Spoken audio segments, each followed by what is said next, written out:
Okay mga kamaits, mga kaibigan, yung kay Shay naman, katapos na tayo kay Abra, kay Shay uli. Okay? Maisang rapper na kulang sa pansin. Okay, yung mais yata, hindi, sigurado ako, reference yan dun sa kantang inanalyze natin kanina. Sabi ko sa inyo, may program tayo for today's video. Season vet, pero tasteless mga bagong patikim si Okay, Pro. ang ganda nung ano niya, ang ganda nung wordplay, wordplay niya doon na seasoned vet, 'di ba? Kasi pero tasteless ang patikim, 'di ba? Ang ganda. Uski, masyado na salty, gusto mo Yun, bang no? ako Diba? Basta salty, oh. Mag-asin? Sige sa miss youth, gusto mo ng issue, mag-ubusan Asin tayo bars. ng magazine. Bra, alam niyo ba patay na Issue magazine, wow. So talagang Shay came up with the bars, ha? Very impressive yung first verse niya.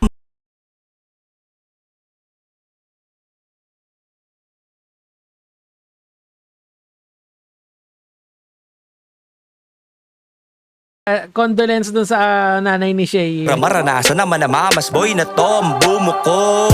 Stop, teka. Bakit si Shay ba nakatira pa sa si Abra pala nakatira pa sa ulit condolence dun sa mama ni Abra, pero si Abra ba nakatira sa bahay pa rin ng kanyang mama, okay? Masyadong personal kanya, letra na wala kang game o reklamo, all is fair sa love. Okay, ang ganda nun, ha.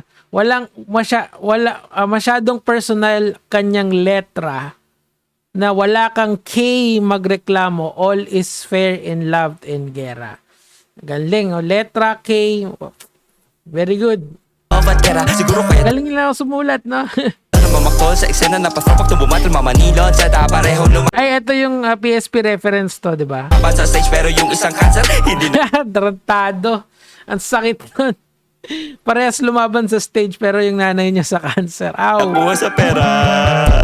Ayun, hindi nakuha sa pera. Malaki. Alam nyo naman, by the way, indictment yan sa ating sistema. Kasi ine-explain ni Doc Willie, pagka sa ibang bansa ka, tapos kumpletos ka sa datong, talagang seservisyohan ka ng malupit. Diba? Kaya nga, nag-remission siya kaagad. Kaso, get well soon kay Doc Willie ngayon. I'm not sure kung anong ginagawa ni Doc Willie, pero umatras na siya sa election eh. Speaking of pera, asan yung niyayabang mo? Dami kang pera, bili ka bago mama mo. Aray. Ang sakit. Angas mo, lagi mo yung niyayabang sa amin. Okay lang yan, pero madali magkaroon nanay mo. Di mo na kaya kitain, tingin mo. Okay, wait. Ito yung part na sa tingin ko ay mag-friends sila.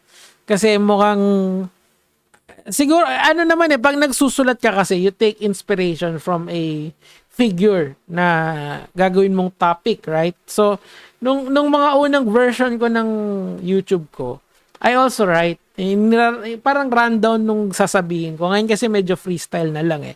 What I mean here is that may pinaghuhugutan to eh. Pinagyayabang mo sa amin yung pera mo. So, in my understanding, baka kaya dahil dito, friends sila. Pero ano ko lang, opinion ko lang yan, tuloy natin. Mo-approach sa sayo, kung nakikita ka niya ngayon mula sa langit, oo, nung best actor ka sa gawad, urian, ngayon. Ito yung sa show niya, di ba? Meron kasing Netflix special dati si Abra, hindi ko lang alam, matandaan yung title. With the way you are acting, gumawa ng kanta pang mata sa iba. Purpose mo lang ay manlait, Okay, so this is a direct reference doon sa mais na kanyang ano. Oh my God, anong ginagawa niya? Bakit siya yung nagre-rebat? Hindi, parang isang verse lang naman yung banat niya kay Shay, di ba? So bakit parang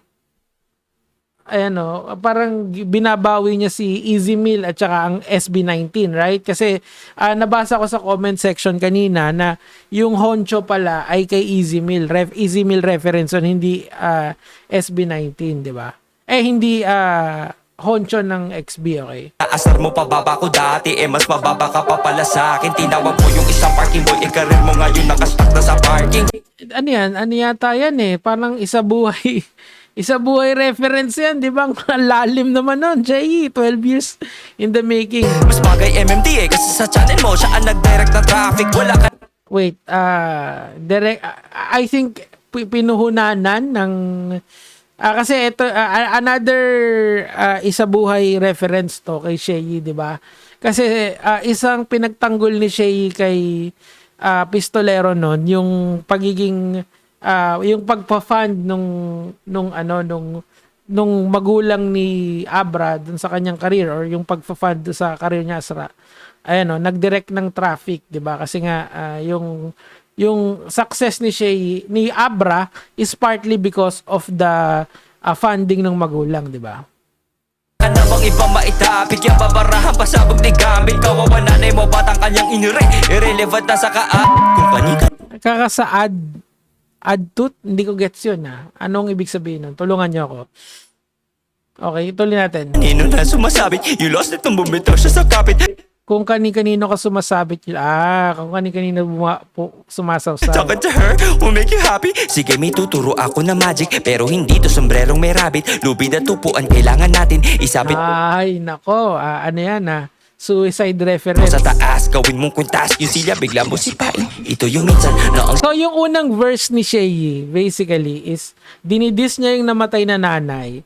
Tapos, dinis yung tatay kasi nga yung tatay daw yung nagpa-fund sa karir ni Abra during the time na nagsisimula pa lang siya and wala nang angat na traffic, medyo tumamlay na. Lahat naman yata ng rapper tumatamlay ang karir. Hindi lang naman si Abre, pero sige, kasama yun sa Ricardo ni Shay, ni Abra. So, ni Shay sa diss niya kay Abra. Liwanagin natin.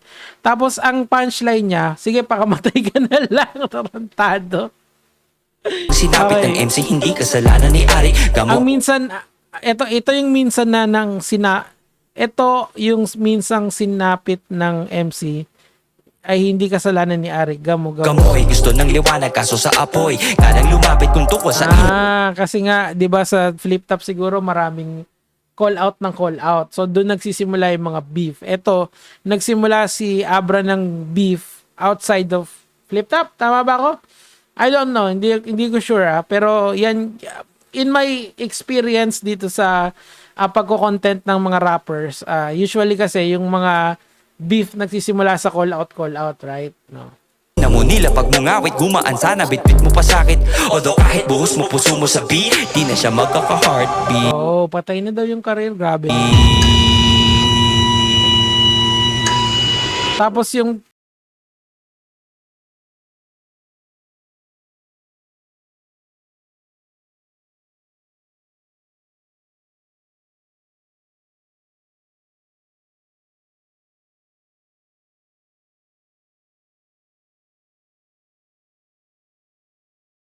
ito yung parang emotional part nitong kanta na to, na naghahanap ba ng patol si Abra? Yun yung kung papakinggan mo yung dalawang magkakasunod na kanta, tas sagot ni yung yung sagot ni Shay sa kanya, parang naghahanap siya ng patol eh.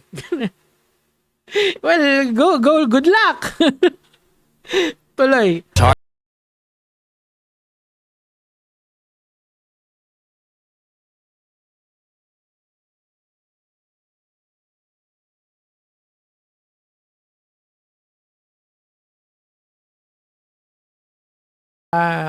Naghahanap ng patol. Sabi dun sa comment kanina, Abra wants smoke. Ibig sabihin, gusto niya ng beef? Yung ba yun? Yung ba yung bagong term ngayon? Nasagot mo, bitch, don't kill my vibe.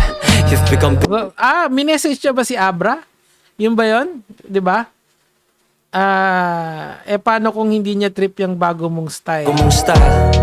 Ano sagot mo, bitch, don't Hindi, message niya sa nanay niya, bitch, don't kill my vibe. kill my Patayin na. vibe.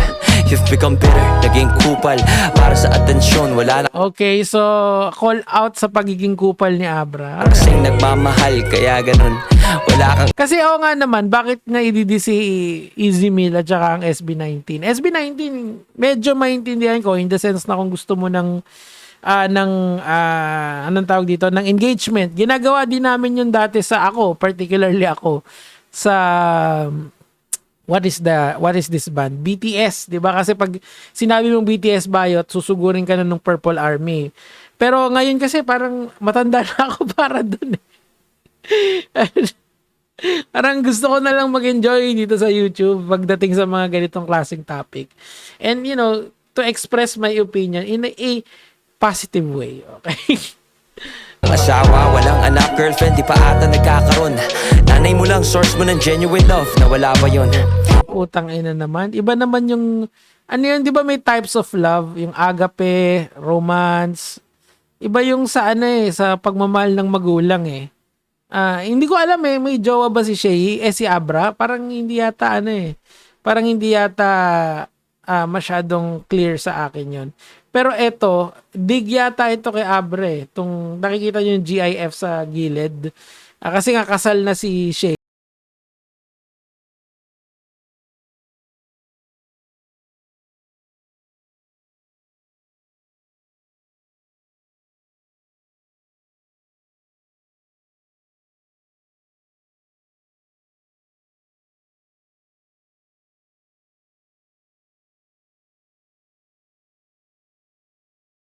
Alala ko dito, yung parang Stan na style. Yung nakikipagkwentuhan siya doon sa... Well, influence naman talaga ni Shay yung si Eminem eh. So, I would think that this is seemingly letter kay doon sa sa kay Abra. Siguro naka-private yung ganito ni Abra kaya parang medyo personal talaga. Speaking of personal, ang hirap maging tropa ng rapper, no? Tangina pag nag-diss kayo, lahat lalabas. Yak na ako, kaso sa dulo nag-promote ng kanta si Gago. Pero Yun lang. Yun lang, dig siya. kahit dinikit mo sa sub-story ang konti ng views, tapos dinis mo na hindi nag-hit yung all-in ko, sus, bitch. Yung all-in nga, hindi ba, kung pumutok ba yung all-in ni Shay? Hindi halos eh. Pero eto, sigurado ko. Tsaka yung kay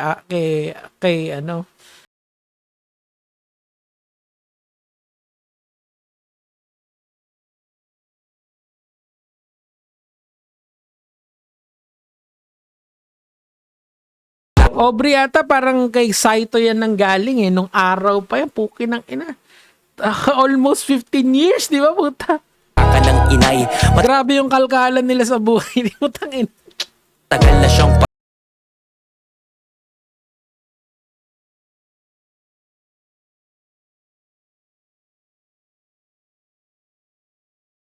Some say dick move yung ginawa ko. Actually, nung una kong narinig tong kanta ni Shay, it's more of a paano ba to? Real talk na love letter kay Abra. Parang, tol, easy ka lang. Lahat, parang ganun yung dating sa akin eh. I'm not saying na hindi masakit yung simula.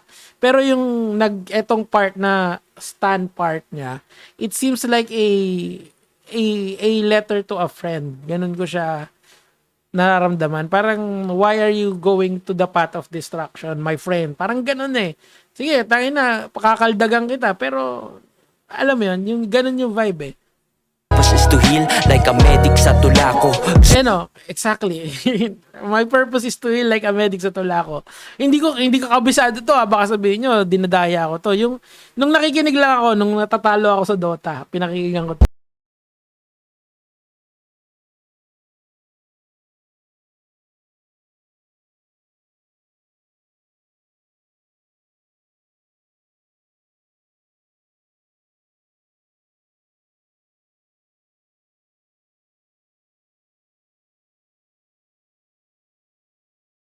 Si Shay, si Abra. So parang lagi ko sila nagpapalit kasi eto lang nung araw kasi nung panahon ng sinaunang flip top, sila yung parang pinagdidikit lagi na parang sila yung match.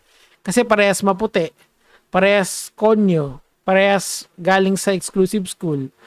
Yung mga kalaban nila, mga hardcore di ba? Kunyari, sila Plasma.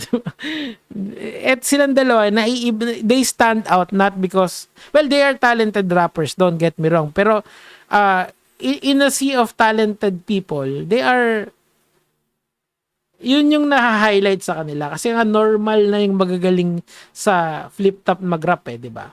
Pero of course, pag kinumpira sa atin mga sanggigilid yan, wala tayong kwenta. Di ako tulad mong feeling Cerberus, gatekeeper ng gate ng okay, di ba? Nagdikit yung sinabi ko doon sa kanta ni yung sa Mais, di ba?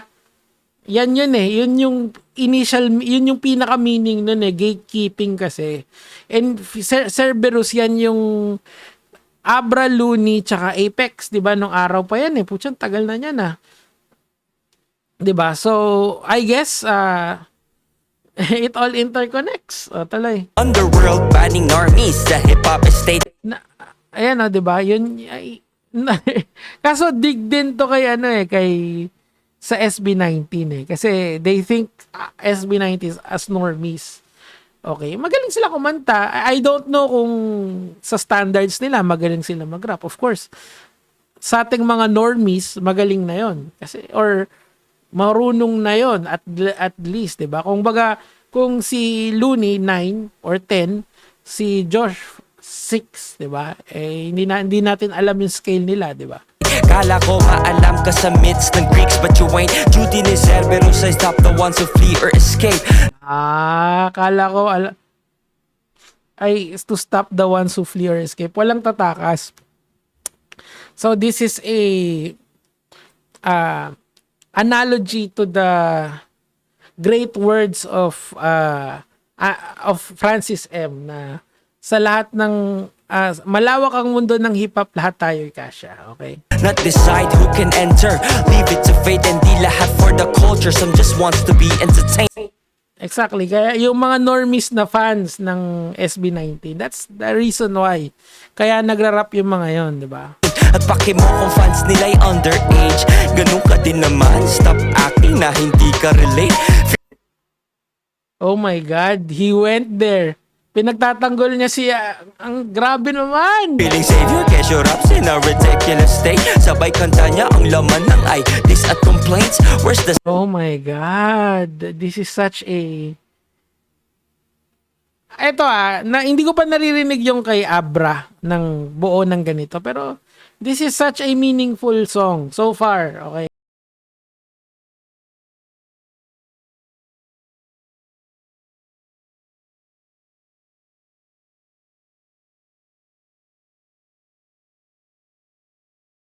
Di ba? Kaya carbon copy, same is true in your case. Kendrick wannabe, di bagay sa patwitams mong face. Bit ng Oh my God. Si tinawag pa rin gwapo. mais. Loki nga lang. Sa not like us na beat mo pinace at kaya nandis kasi si... Ha? Talaga ba? Ayokong i-play. Baka may copyright. Kailangan ko ng copyright nyo yun, boys. Idol na Huwag kayong mag-skip ng ads. pag beef kay Drake. Hanap ka laro pag music niya di na pinip. At kaya nandis kasi si Idol nakipag-beef kay Drake. Okay, so sino ngayon ano bang dito? Sino si Drake, sino si Drake, sino si Kendrick, 'di ba? Sila sa iba kasi ng kultura eh. Iba kasi ng kultura, iba ng audience na nakikinig. So I don't think it's the same as Drake versus it's the same as Drake versus Drake versus Kendrick. I don't think so. This is so different. Kasi pwede sila mag-rap battle. Play, but I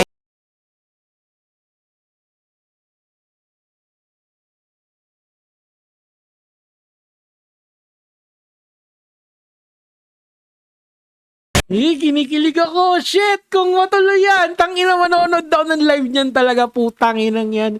Kasi si Pistolero, tinalo si Abra eh. Unfinished business, literal. lulong ka sa Pero eto, many people are saying na kung matutuloy to, sana matuloy sa flip top. Wag sa PSP, wag sa kung anumang liga, sa flip top dapat. But ang iniisip ko dito is yung talent fee nilang dalawa, because they are big artists now, and pag ganyan kakalaki, kailangan may you have to receive your own cut ng maayos. coke at pag-choke kay pistol sa stage.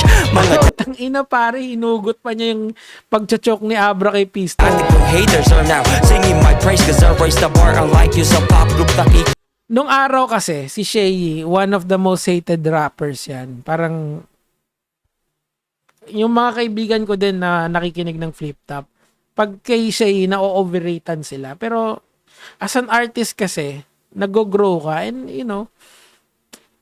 simula nung natalo niya si Looney, nag-iba na yung paningin sa kanya ng tao. And kaso talagang yung nangyari sa kanya kay Sinyo talaga, Diyos ko. Kala mo wala nang balik eh. Pero alam mo yun, may comeback mechanics talaga. Shout out sa Dota. Keep up grace.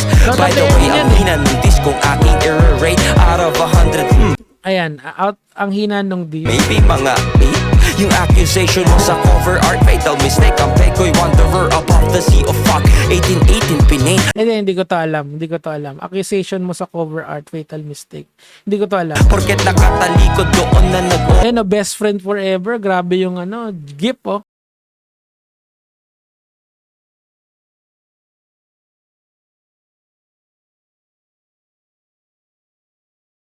a break. So it's how Nakaka-touch, hey, go eat from my plate. 'Cause They love each other. I believe that.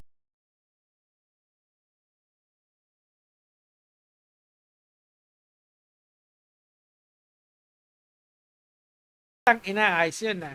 So, what is the verdict here? It's a very meaningful song from a friend to another friend, the struggling artist. The point here is that hindi lang to normal na ad hominem diss. There are a lot of meanings. Kaya it's very good to cover. When I was reading this, I was feeling it's a letter to a friend. Na you would say nasty shit to a friend, but end of the day, you want him to prosper in life. Kaya kay Abra naman susunod. Tangin na, kinilig ako doon. Tatlong ganun. Sana lang, matuloy yung laban nila. Tangin na, hype yun. Yun lang, gaya mga lad.